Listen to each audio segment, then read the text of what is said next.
आज हम बात करेंगे तुर्की के वो कौन से 12 शहर हैं जहां पे फॉरेनर्स आके प्रॉपर्टी खरीदते हैं।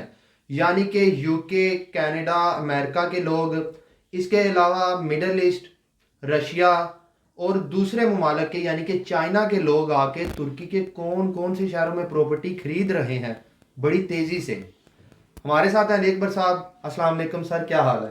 वालेकुम अस्सलाम कलीमुल्लाह। मैं ठीक हूँ, आपका क्या हाल है? अल्हम्दुलिल्लाह सर, मैं भी ठीक हूँ। सर आप हमें बताएं कि तुर्की के वो कौन से 12 शहर हैं जहाँ पे मुख्तलिफ ममालिक से लोग आकर प्रॉपर्टी खरीद रहे हैं। जी कलीमुल्लाह, बहुत अच्छा टॉपिक है। बहुत शुक्रिया सर आपका। बहुत से लोग हमसे पूछते हैं कि आप हमें कुछ शहरों के बारे में बताएं जहाँ पर फॉरेनर्स ज़्यादा रहते हैं। अब फॉरेनर्स की कैटेगरीज हैं। आप ये देखें कि यूके से जो फॉरेनर आता है, यूरोप से आता है, यूएसए से आता है, कनाडा से आता है या अमेरिका से, तो वो कहाँ पर रहना चाहता है। तो मोस्टली जो फॉरेनर हैं, अब इनमें भी फॉरेनर विजिटर्स में भी दो कैटेगरीज आ जाते हैं।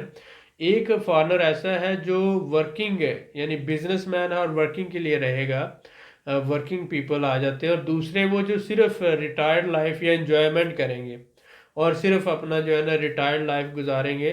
क्योंकि ये यूरोप, यूके, यूएसए और कनाडा में ये एक ट्रेंड है। बहुत से लोग जो हैं वो रिटायर्ड लाइफ जो है मोस्टली दूसरे ममालिक में जाके गुजारते हैं। जैसे पहले एक ट्रेंड था कि वो ज़्यादातर लोग थाईलैंड में जाके रिटायर होते थे, या अब भी होते हैं, और मलेशिया और दूसरे ममालिक में। लेकिन इसी तरह से यूके से, यूएसए से, कनाडा और यूरोप से लोग आकर टर्की में रिटायर होते हैं। अब आपने ये देखना है कि दो कैटेगरीज होगी, एक तो वर्किंग वाले और एक जो है सिर्फ एंजॉयमेंट और रिलैक्स और सैरो तफरी वाले। तो उसमें हम इनको पहले तो ये देखते हैं कि यूके के लोग कहाँ पर आते हैं।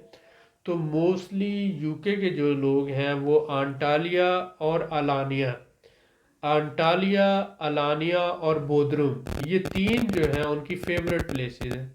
मैंने बताया आंटालिया, अलानिया और बोदरुम, तीनों जो शहर हैं ये टूरिस्ट के लिए, यूके से, यूएसए से, कनाडा और यूरोप के जो टूरिस्ट हैं उनके लिए ये हॉट स्पॉट है। यहाँ पर हर वो चीज़ मौजूद है।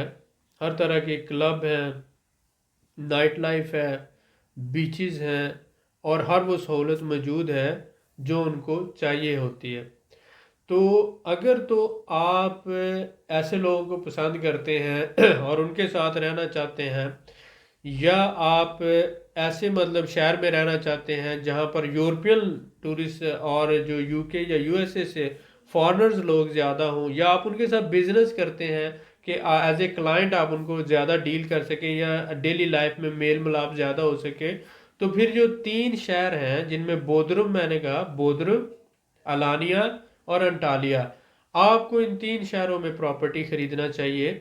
ताकि आप कमर्शियल प्रॉपर्टी ले रहे हो या रेजिडेंशियल प्रॉपर्टी ले रहे हो, तो आप इन लोगों के साथ ज़्यादा बिजनेस कर सकते हैं।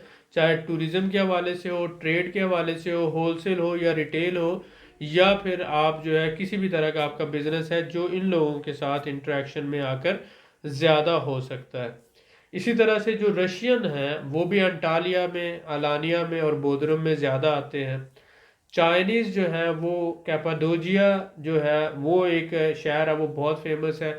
वहाँ पर वो बहुत ज़्यादा आ रहे हैं, और उसके साथ साथ जो है इन तीन शहरों में भी वो दूसरों की निस्बत थोड़े कम आ रहे हैं। लेकिन इनमें भी उसका इसी तरह से बोदरम है, अलानिया है और अंटालिया है। अब जब हम बात करते हैं कि ज़्यादातर जो मिडल ईस्ट से लोग आते हैं वो प्रॉपर्टी कहाँ पर लेते हैं, तो उनका जो गाजियान्तप है, मैरसन है, मैरसन सी पोर्ट है, गाजियान्तप है, ये इस इलाके में, ये जो शाम के साथ सरहदी इलाका है, यहाँ पर ज़्यादातर जो है वो अरबी बोली जाती है और ये अरबी स्पीकिंग रीजन आ जाती है। तो ट्रेड से जो मुंसलिक लोग हैं वो मैरसन, गाजियान्तप और इन इलाकों में आते हैं। और इसके साथ साथ जो आते हैं टूरिज़्म के हवाले से, वो ट्रैबज़ोन और सैमसोन का जो इलाका है ब्लैक सी के ऊपर, तकरीबन इस्तांबुल से 1500 किलोमीटर ऊपर की तरफ, तो ये जो ब्लैक सी के ऊपर है, ये ट्रैबज़ोन बहुत खूबसूरत शहर है। जैसे पाकिस्तान का वादी नीलम है, कश्मीर का इलाका है, या इसी तरह से आप स्वात और गिलगित का पहाड़ी इलाका ले लें। एक तरफ समंदर है, दूसरी तरफ ऊंचे ऊंचे ग्रीन पहाड़ हैं, चाय के बागात हैं। तो ये ट्रैबज़ोन इंतहाई खूबसूरत यानी एक जन्नत नज़ीर वादी है। और रीज़े है, ट्रैबज़ोन है और सैमसन है। तो ये जो इलाके हैं बहुत ही खूबसूरत हैं, और पर्सनली मेरे भी ये फेवरेट हैं, ट्रैबज़ोन और रीज़े। यानी इंतहाई खूबसूरत नेचुरल प्लेस है। एक तरफ तो समंदर है और दूसरी तरफ ऊंचे पहाड़ और चाय के बागात। तो मैं भी बहुत ज़्यादा पसंद करता हूँ ट्रैवलिंग को और नेचुरल ब्यूटी को, मेरा भी फेवरेट है। आधी से ज़्यादा दुनिया घूम चुका हूँ, लेकिन फिर भी कोशिश होती है कि साल में एक या दो ऐसे शहरों को विज़िट करूँ, ऐसे कंट्रीज़ को विज़िट करूँ, और मुख्तलिफ लोगों से मिलने का मौका मिलता है, मुख्तलिफ कल्चर को समझने का मौका मिलता है, अच्छे अच्छे खाने दूसरे शहरों में, दूसरे मुल्कों में लोगों के साथ मिलकर उनकी ट्रेडिशंस के हिसाब से जो है वो बंदा टेस्ट करता है। तो लाइफ का जो है वो डिफरेंट है, एक आप समझ लें कि एस्पेक्ट सामने आता है, कल्चर सामने आता है। तो ट्रेडिशन, कल्चर और ये सारी चीज़ें सिमिलैरिटी से जो है ना सेम ही हो हमेशा, तो वो एक रोबोट रोबोट जैसी लाइफ हो जाती है। और बंदा जो है वो समझ लें कि सुबह उठा काम पे चला गया, ऑफिस चला गया, सारे शाम को आया सो गया, फिर सुबह उठा चला गया, फिर शाम को आया सो गया, फिर ऐसे ही वो साइकिल। तो वो अगर आप पीछे मुड़ के देखें तो आपको लगता है कि मैं एक्चुअली एक रोबोट हूँ जो चल रहा है और बस चल रहा है, और मेरे दिन और रात इसी तरह से रूटीन में गुजर रहे हैं। तो कुछ अरसे के बाद इंसान अपनी ज़िंदगी से बोर हो जाता है। तो बोरियत ख़त्म करने के लिए कम से कम आपको थोड़ा बहुत ट्रैवल करना चाहिए। इन कंट्री ट्रैवल भी हो सकता है, आउट कंट्री भी ट्रैवल हो सकता है, डिपेंड करता है कि आपका बजट आपको क्या यानी इजाज़त देता है। एनीवे टर्की में रीज़े जो है, ट्रैबज़ोन, रीज़े और सैमसन, ये बहुत खूबसूरत इलाके हैं।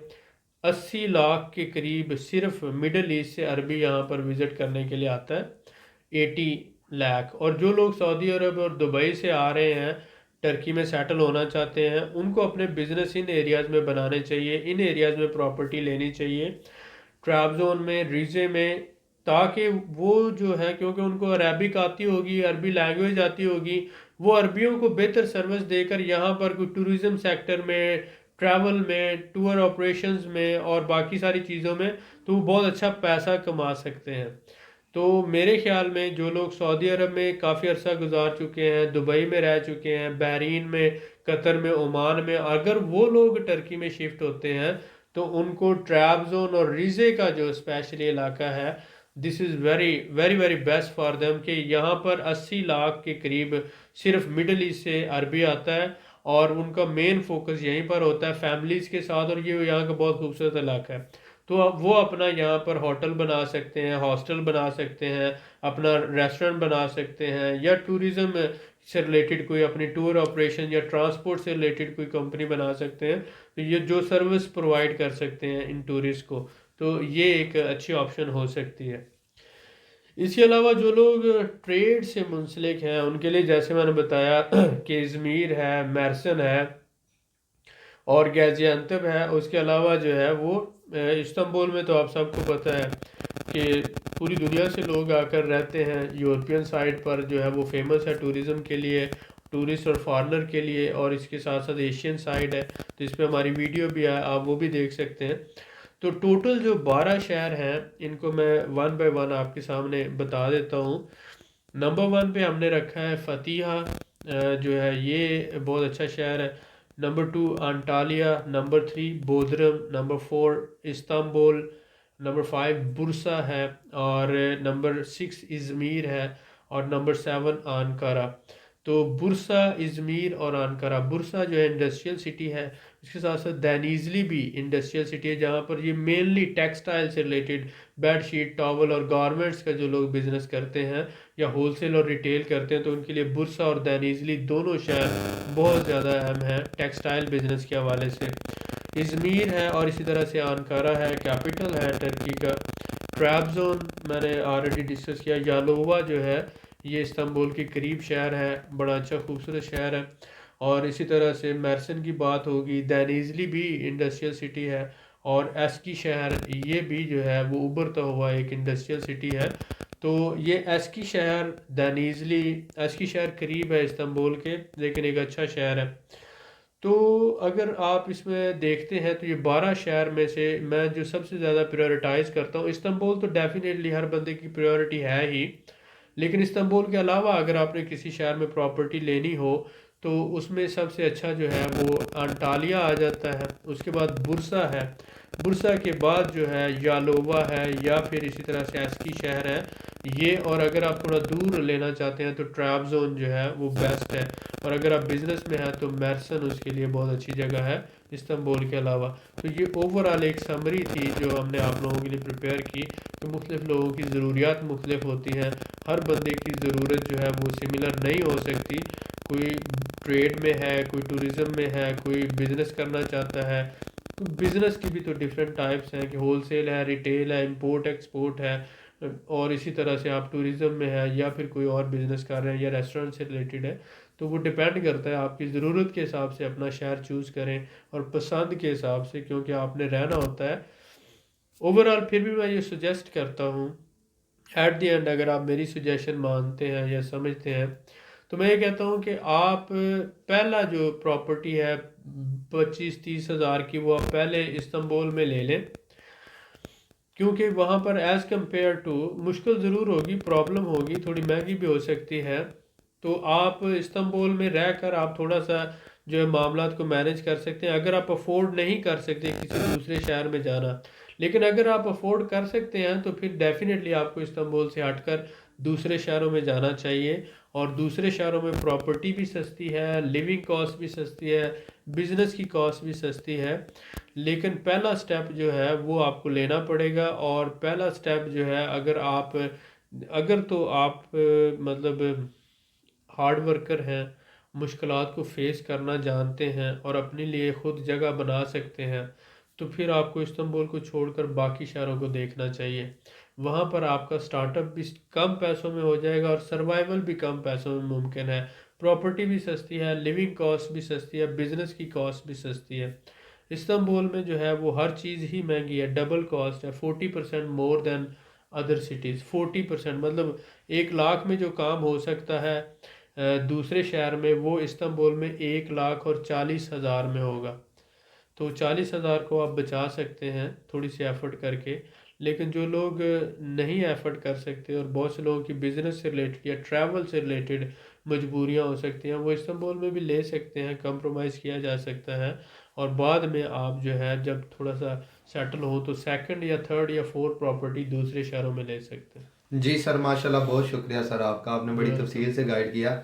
सर मैं आपसे ये जानना चाहूँगा कि आपने कुछ तुर्की के चंद शहर ऐसे बताए जहाँ पे यूके, कनाडा और अमेरिका के लोग प्रॉपर्टी खरीदते हैं, तो इसकी क्या वजूहात है, वो वहाँ पे प्रॉपर्टी क्यों खरीद रहे हैं? एक तो ये है कि वहाँ पर जो कल्चर और जो सहूलतें हैं, जी सर। एक तो बीच के हवाले से, बीच लाइफ ये लोग बहुत ज़्यादा पसंद करते हैं। बिल्कुल नेचुरल ठीक हो गया। बीचेस जो है वहाँ के बहुत खूबसूरत है। और उसके साथ साथ वहाँ पर जो है क्रूज़ और वो बाकी सारी सहूलतें मौजूद हैं टूरिस्ट के लिए और लोगों के लिए। और वो थोड़ा सा जो वहाँ का जो एक सिस्टम बनाया गया है कि वो दुनिया के फेमस टूरिज़्म डेस्टिनेशन में से आ जाते हैं। जी सर। तो एक तो आबो हवा वहाँ की बहुत अच्छी और मोतदिल है, ना ही बहुत ज़्यादा सर्द होती है ना ही बहुत ज़्यादा गर्म होती है, बीच इंतहाई खूबसूरत है। नेचुरल लाइफ जो है वो बहुत खूबसूरत है। और फिर जो क्लब लाइफ है और उसके साथ साथ नाइट लाइफ है और बाकी सारी सहूलतें हैं, वो सारी उनको सूट करती हैं। जी तो सर। इसलिए जो है वो एक जो अंटालिया है, आप वहाँ पर चले जाएंगे तो आपको लगेगा नहीं कि ये किसी मतलब टर्की का कोई शहर है। आपको बिल्कुल ठीक हो गया सर। लगेगा कि आप यूरोपियन किसी शहर में घूम रहे हैं। और वहाँ पर जो हर तरह की सहूलतें हैं वो बहुत यानी सेम सिमिलर टू यूरोप है। और इसलिए जो है कॉस्ट उससे कम है और सहूलतें वही हैं, तो वो इसको प्रेफर करते हैं। जी सर, बिल्कुल ठीक हो गया। सर मैं आपसे ये जानना चाहूँगा कि चाइनीज़ बहुत ज़्यादा तुर्की में प्रॉपर्टी खरीद रहे हैं, वो कौन से शहरों में प्रॉपर्टी खरीद रहे हैं? चाइनीज़ जो है कैपाडोसिया के अंदर मोस्टली ख़रीद रहे हैं। उसके साथ साथ जो अंटालिया है, मेर्सन है और इस्तांबुल है, डिपेंड करता है उनकी ज़रूरियात के हिसाब से, लेकिन मेजॉरिटी वो कैपाडोसिया में ले रहे हैं। ये बाकी शहरों में प्रॉपर्टी अलानिया है, अंटालिया है, बोदरम है और साथ साथ तो चाइनीज़ इन्वेस्टर्स जो हैं उनका एक तो ये है ट्रेड के हवाले से, मैन्युफैक्चरिंग के हवाले से, दूसरा 2-2.5 लाख 3 लाख उनके लिए कुछ भी नहीं है। बिल्कुल और सर, वो ऐसा ही। पासपोर्ट लेकर अपनी जो है इन्वेस्टमेंट के हवाले से वो बड़ी आसानी से सेकंड पासपोर्ट भी ले रहे हैं और यहाँ से मैन्युफैक्चरिंग करके पूरे यूरोप को जो है सप्लाई भी मेंटेन किए हुए हैं। जी सर, बिल्कुल ठीक हो गया, बहुत शुक्रिया। सर मैं आपसे जानना चाहूँगा कि मिडल ईस्ट के लोग तुर्की के कौन से शहरों में प्रॉपर्टी खरीद रहे हैं, और आपने बताया पीछे कि तुर्की में कुछ शहर ऐसे हैं जहाँ पे अरबी बोली जाती है, जी तो जी उससे हमारे भाई कैसे फ़ायदा उठा सकते हैं? जी देखें, जो हमारे भाई ऑलरेडी सऊदी अरब, ओमान, बहरीन, कतर या ऐसे मिडल ईस्टर्न कंट्रीज़ में रहे जो जहाँ पर अरबी बोली जाती है, उनको अरबी लैंग्वेज आती है। जी सर, बिल्कुल तो ऐसा ही है। ये जो इलाके हैं जो शाम के बॉर्डर के साथ लगते हैं, इन एरियाज़ में मसलन जिसमें गाज़ियान्तब है, मेर्सिन है और दूसरा, तो यहाँ पर ज़्यादातर जो है वो अरबिक, टर्किश और अरबिक दोनों लैंग्वेजेस बोली जाती हैं। बिल्कुल ठीक हो गया तो सर। एक तो उनको ज़बान का इतना मसला नहीं होगा और दूसरा ये होगा कि यहाँ से ट्रेड भी वो आसानी से कर सकते हैं और लिविंग में भी आसानी से एडजस्ट हो सकते हैं। जी सर, बिल्कुल ठीक हो गया, माशाल्लाह, बहुत शुक्रिया सर आपका, आपने जी, बड़ी तफसील से गाइड किया, जो हमारे भाइयों के लिए बहुत ज़रूरी था sir. Thank you very much. आप लोगों से मैं यही कहूँगा कि अगर आपका कोई सवाल है तो आप कमेंट करें, इंशाल्लाह आपको ज़रूर रिप्लाई करेंगे, और वीडियो को ज़्यादा से ज़्यादा शेयर करें ताकि लोगों तक इंफॉर्मेशन पहुंच सके। अगली वीडियो में मैं आपको बताऊंगा कि आप तुर्की में प्रॉपर्टी कैसे खरीद सकते हैं, इस्तांबुल में प्रॉपर्टी कैसे खरीद सकते हैं, आपका बजट कितना होना चाहिए और आपकी एक्सपेक्टेशन कितनी होनी चाहिए। मज़ीद मालूमात के लिए हमारे चैनल को सब्सक्राइब करें, वीडियो को लाइक करें और शेयर करें, बेल आइकन को ज़रूर प्रेस करें ताकि अगली वीडियो आपको मिल सके। अल्लाह हाफिज़।